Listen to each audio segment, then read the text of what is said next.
Oke, bismillahirrahmanirrahim. Assalamualaikum warahmatullahi wabarakatuh. Ya, kita ketemu lagi teman-teman. Senang sekali bisa menyapa teman-teman semuanya. Dan di video kita kali ini kita akan membahas bagaimana cara melakukan imputasi data hilang atau biasanya diistilahkan juga gap filling missing value data. Ya. Nah, dalam kesempatan ini kita akan menggunakan metode Kalman smoothing ya. Nah, jadi kita sudah siapkan di sini.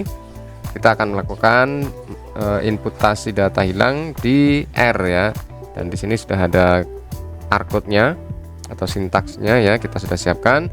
Seperti biasa, di baris pertama kita perlu menghapus variabel-variabel yang sebelumnya mungkin sudah pernah kita run ya, kita olah. Jadi biar tidak crash, kita langsung saja eksekusi dan diposisikan kursornya di baris pertama, kemudian klik run atau tekan Ctrl dan Enter secara bersamaan ya. Oke, clear ya, di sini nggak ada di global environment is empty. Kemudian di baris kedua graphic off, kita eksekusi juga untuk menghapus atau membersihkan plot di sini ya. Kemudian kita eksekusi di baris keempat itu menjalankan library fpp2. Di sini berarti dengan asumsi kita sudah melakukan instalasi package fpp2 atau fpp2. Fpp2 ini gunanya untuk memanggil data yang akan kita gunakan dalam praktek kali ini, yaitu ini Austuris. Jadi jumlah turis di Australia ya.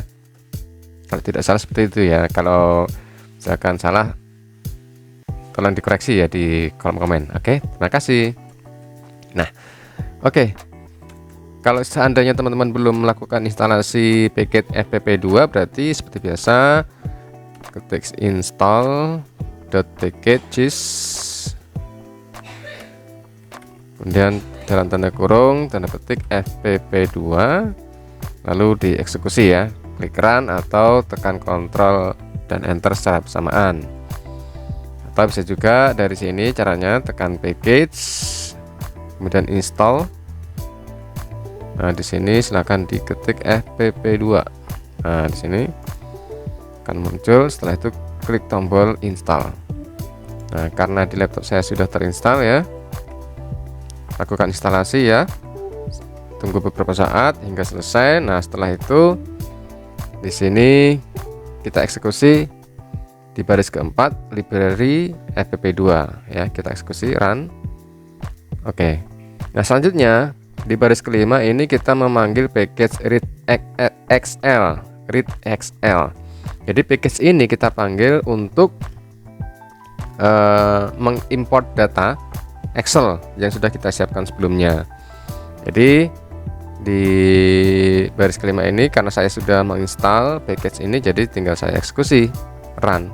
Nah, jadi kenapa saya menggunakan data dari Excel juga?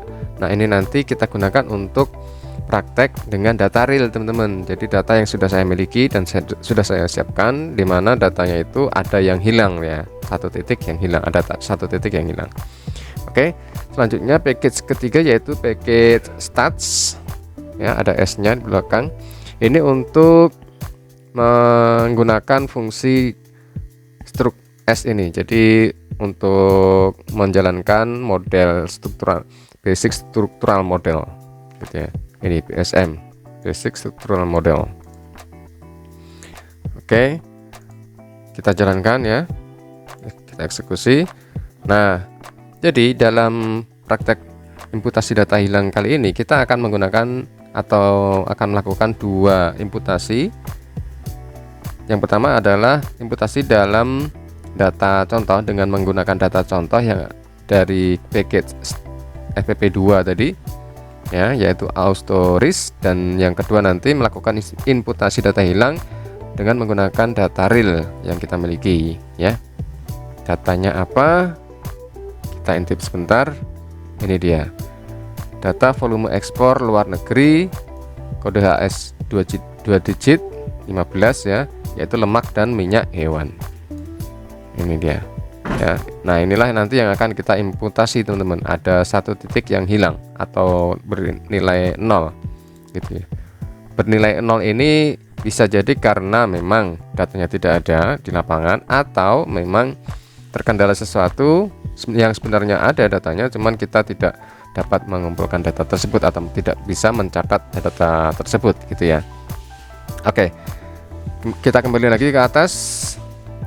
Nah, yang pertama kita terapkan adalah atau kita lakukan adalah melakukan imputasi dengan data contoh dari package, yaitu data autoris.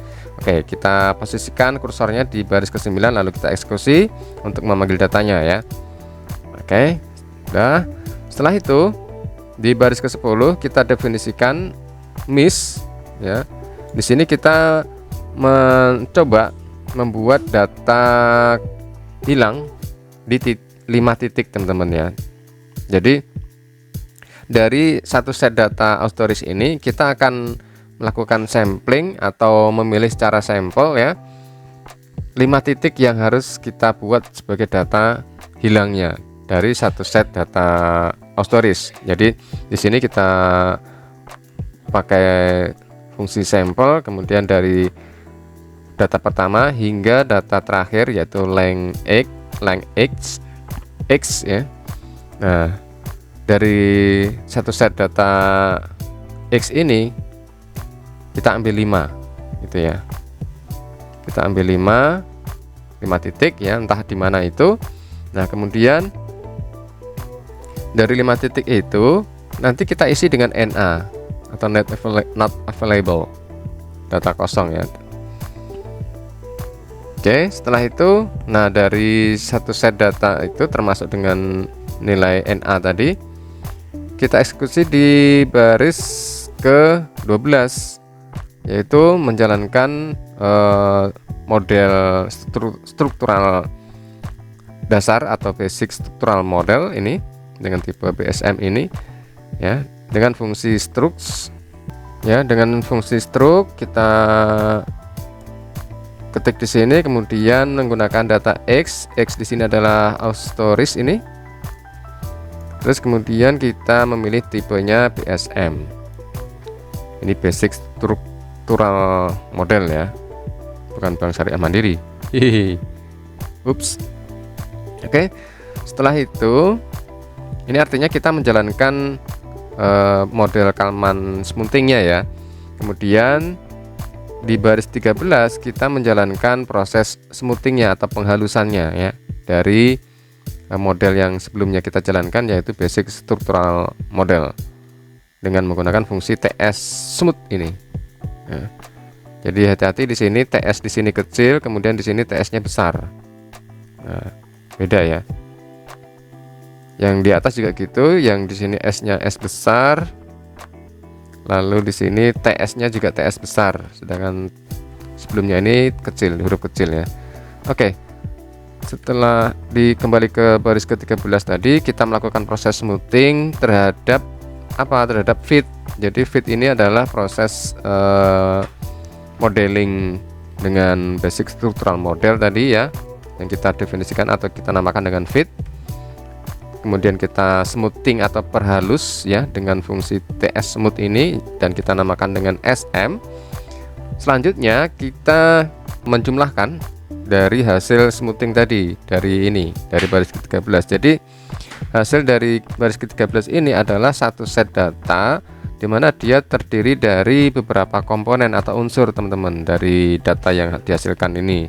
Jadi yang pertama yaitu data level, itu basic datanya ya, kemudian data slope ya, yang kedua data slope itu mencerminkan data trend, kemudian yang ketiga adalah data seasonal atau data musiman, dan juga yang terakhir irregular atau noise itu. Nah, dalam baris ke-14 ini kita melakukan estimasi yang menggunakan unsur pertama ini SM1, kemudian SM2 dan SM3, dimana SM1 ini adalah unsur data dari level, kemudian SM2 ini adalah unsur data dari slope atau trend, kemudian SM3 ini adalah data musiman.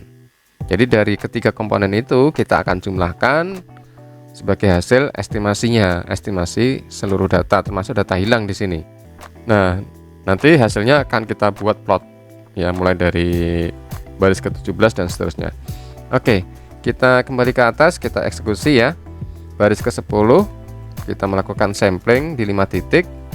Kemudian baris ke-11 kita berikan NA untuk 5 titik tersebut ya. Kemudian kita lakukan modeling basic structural model terhadap set sampel X ini dengan menggunakan fungsi struct TS ya. Kemudian di baris ke-13 kita melakukan proses smoothing atau penghalusan terhadap proses model basic structural model tadi ya. Kemudian kita jumlahkan estimasinya dari ketiga unsur. Yang pertama unsur level, slope, dan musiman. Oke. Nah, maka hasilnya bisa kita lihat di sini. Kita membuat plot ya. Data Austoris. Ini figure margin too large. Jadi kita lebarkan sebelumnya. Oke, daerah sini ya. Kita eksekusi ulang. Nah, ini. Nah, seperti itu jadinya. Nah, ini kan ada terputus ya. Nah, berarti di sini ada data hilangnya atau missing value-nya. 1 2 3 4 5. Nah, di 5 titik ya. Oleh fungsi sampel ini dia secara otomatis dipilih 5 titik secara acak ya. Yang data value missing value-nya. Oke, berikutnya baris ke-18 ya. Di sini kita memunculkan data grafik point berupa titik gitu ya di waktu data hilangnya. Jadi nanti di tahun berapa ini, sekitar 2003 atau 2000 berapa, itu nanti kita definisikan sebagai waktu data hilangnya. Kemudian yang di sini juga, dan di sini, dan seterusnya, dan ini terakhir. Kemudian kita isi dengan data hasil estimasi penghitungan data missingnya dengan warna merah. Tebal pitch-nya 1, PCH sama dengan 1. Kemudian yang berikutnya di baris ke-19, oh ya kita eksekusi saja ya. Baris ke-18. Nah, itu dia. Kita lihat di sebelah kanan sudah muncul ya data hasil estimasi data hilangnya atau missing value-nya. Nah, ini yang warna merah ya. Kemudian kita eksekusi di baris ke-9 ini untuk menampilkan data aslinya ya teman-teman ya. Jadi yang sebelum diganti dengan NA tadi atau 5 sampel data hilang, ini kan lengkap datanya sebenarnya Austoris ini. Nah, di situ berarti kita punya data asli, maka kita eksekusi di baris ke-19 ini ya. Kita definisikan waktunya, waktu yang dipilih oleh fungsi sampel tadi di atas ya. Kemudian kita panggil Austoris miss ya. Jadi data asli Austorisnya. Kemudian kita berikan warna biru dan juga pitch-nya sebesar 1. Itu. Oke, kita eksekusi, kita run. Nah, terlihat ya data aslinya cukup dekat dengan data hasil estimasi data hilangnya ini. Wah, ini sangat dempet ini. Ini agak sedikit sisi.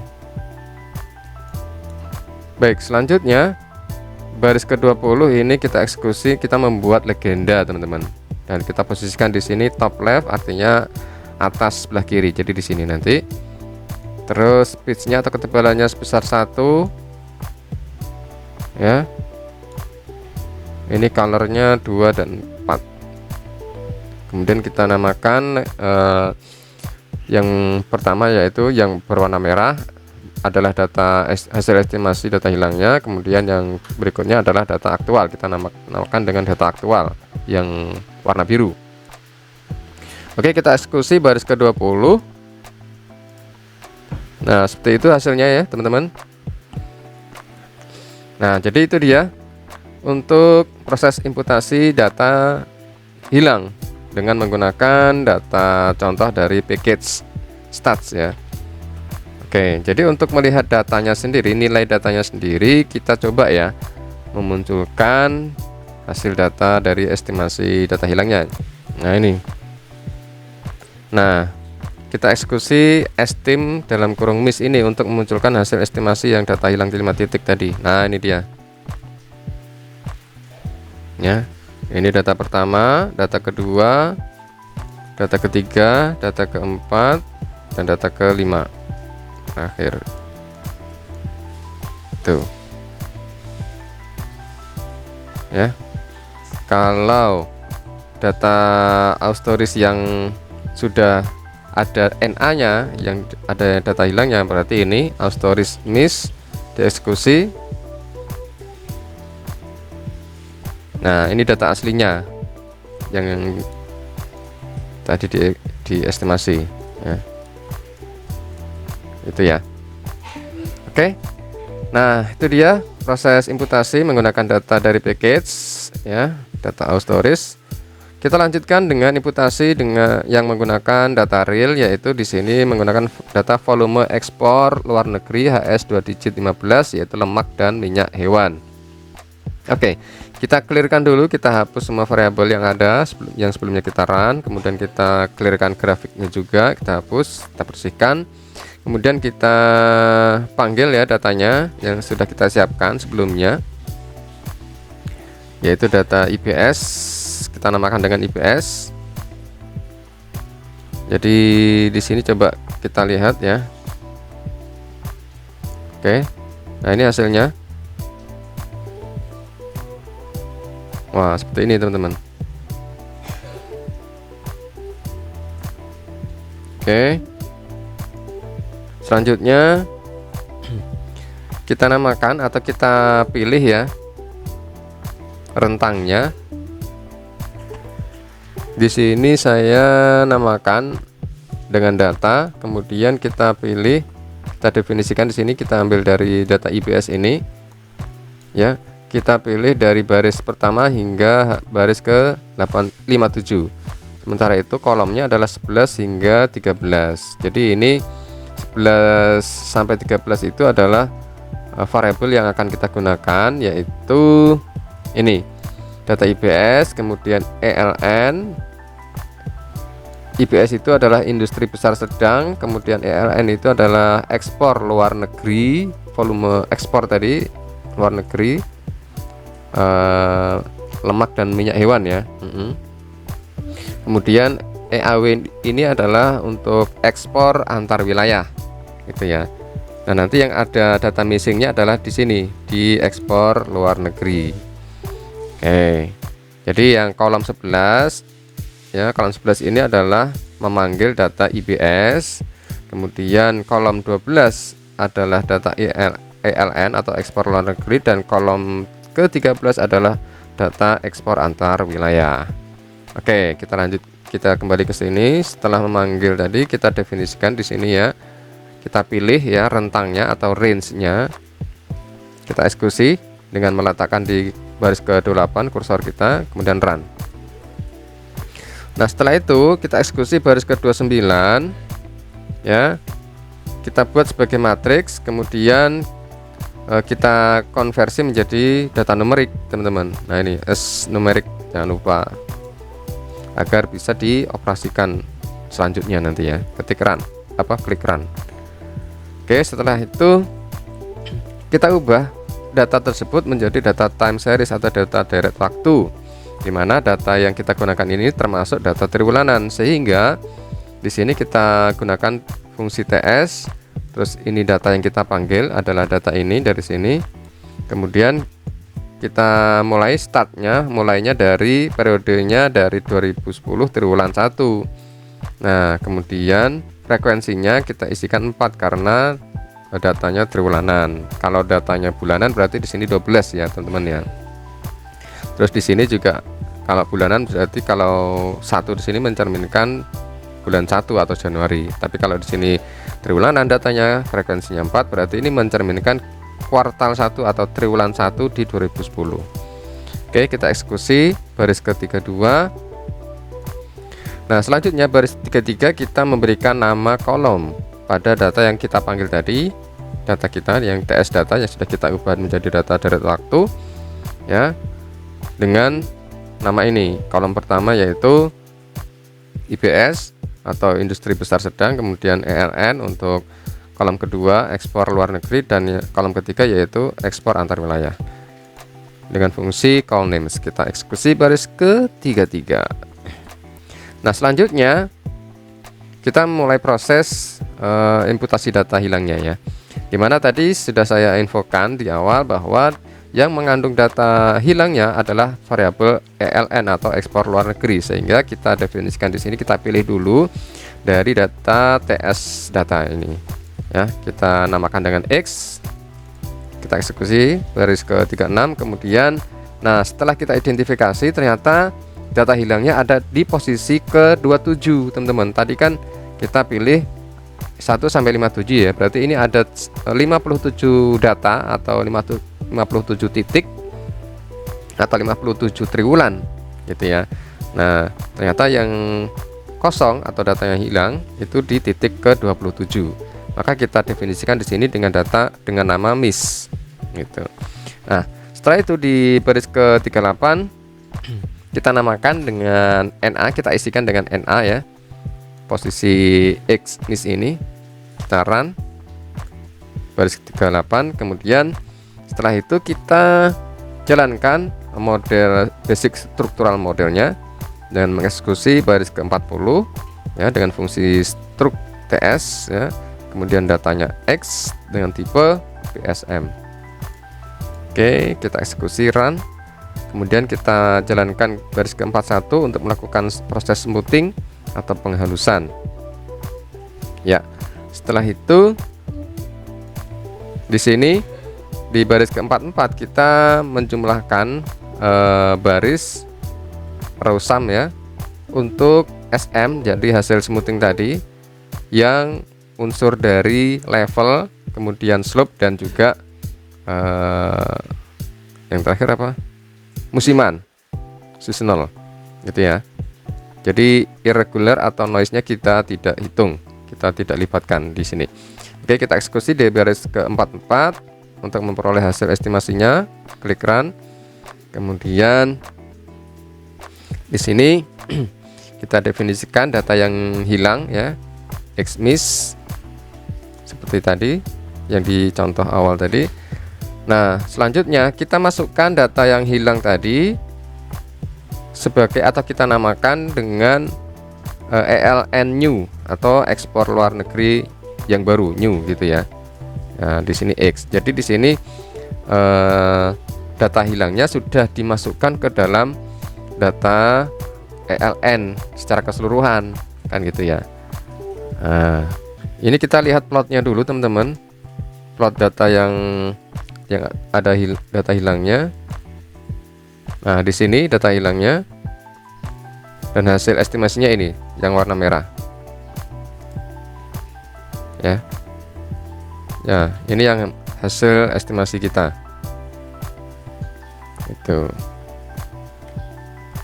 Baris 53 ini kita buat data yang baru. Baris ke-46 kita eksekusi lagi. Nah,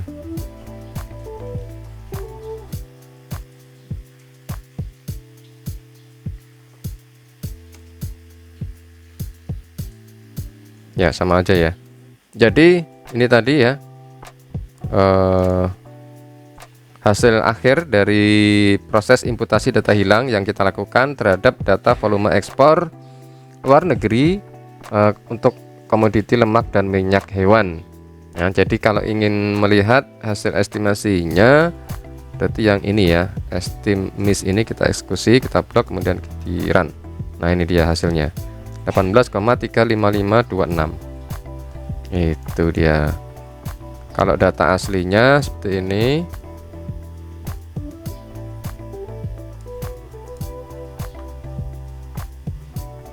Nah, ini dia. Jadi titik hilangnya itu ada di 2016 triwulan 3. Nah, ini dia sudah diisi dengan nilai ini teman-teman, 18,35526.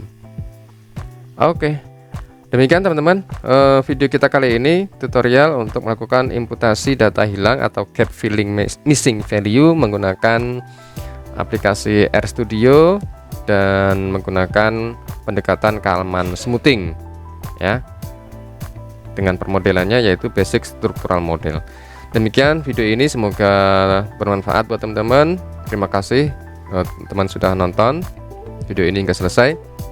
Sampai jumpa di video-video kita berikutnya. Salam sehat dan salam literasi data. Assalamualaikum warahmatullahi wabarakatuh.